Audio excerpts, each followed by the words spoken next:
Nah, saya tidak akan tahu apa yang tertulis dalam buku ini kecuali saya membacanya. Ya, kecuali Anda membukanya. Baiklah, jadi, seleksi alam tidak bisa melakukan apapun kepada kitab saya.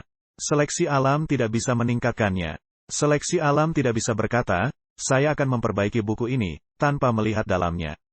Dibutuhkan kecerdasan seseorang untuk membaca buku ini dan melihat apa isi kitab ini, bukan? Jadi, seleksi alam tidak bekerja dalam tingkatan ini. Jadi, marilah kita mencoba menjabarkannya. Jadi buku ini adalah genotip, dan hasilnya adalah fenotip. Jadi misalkan bukunya berisi rancangan membuat pesawat terbang, seperti ini. Dan itu adalah fenotip, pesawat terbang sesungguhnya yang dihasilkan. Harus ada beberapa hal yang terjadi antara buku dan pesawat terbang. Beberapa hal. Nomor 1. Seseorang harus menulis buku. Ya, benar. Tapi tidak ada Allah. Jadi ini kebetulan. Jadi Allah tidak pernah menulis kitab ini ditulis oleh kebetulan. Itu merupakan dugaan dalam teori evolusi, kebetulan yang menulis kitab. Nah, jika saya hanya punya bukunya, saya tidak punya pesawat terbangnya, hanya bukunya saja. Hanya punya informasinya. Dan saya tidak tahu, apakah memang bisa terbang. Bagaimana ketika itu terbang, saya harus membangunnya. Anda hanya bisa memakai fenotip, untuk membuktikannya bisa terbang. Anda mulai memahami, benar. Apakah menurutmu diskusi ini menarik? Sangat menarik, karena gen masih merupakan bahan yang mesti disatukan. Kita sudah membahasnya, bagaimana itu terjadi. Bagaimana molekul-molekul membuat ikatan.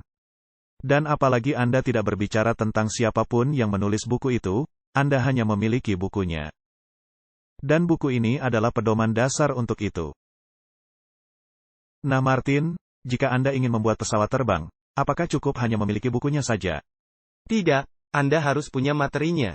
Anda harus punya materinya yang digambarkan di dalam buku, dan kemudian harus ada insinyur yang menggabungkannya. Nah Martin, jika saya dan Anda diberi bahan-bahannya, atau katakan saja, saya memberi Anda logam. Dan saya berkata, Anda harus membuat penggerak dan roda serta segala sesuatunya. Untuk membuat mesin dan sayap bukankah harus ada pabriknya? Tentu saja. Apakah Anda memerlukan peralatan untuk membangunnya?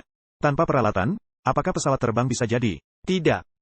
Jadi, dari mana Anda mendapat peralatannya, karena Anda hanya memiliki bukunya? Anda mesti mengumpulkannya. Baiklah, poin yang saya buat adalah tidak cukup hanya memiliki buku.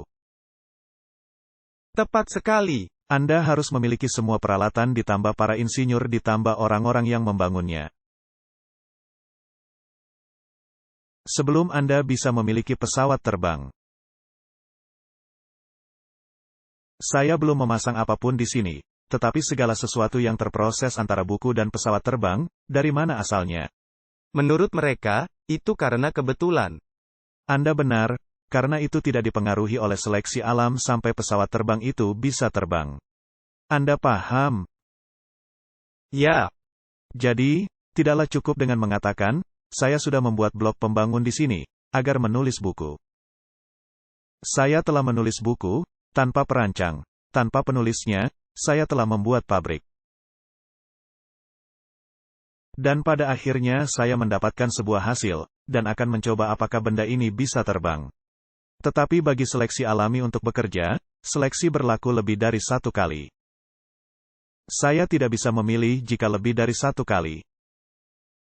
Jadi, hal ini tidak hanya terjadi sekali, tetapi harus terjadi.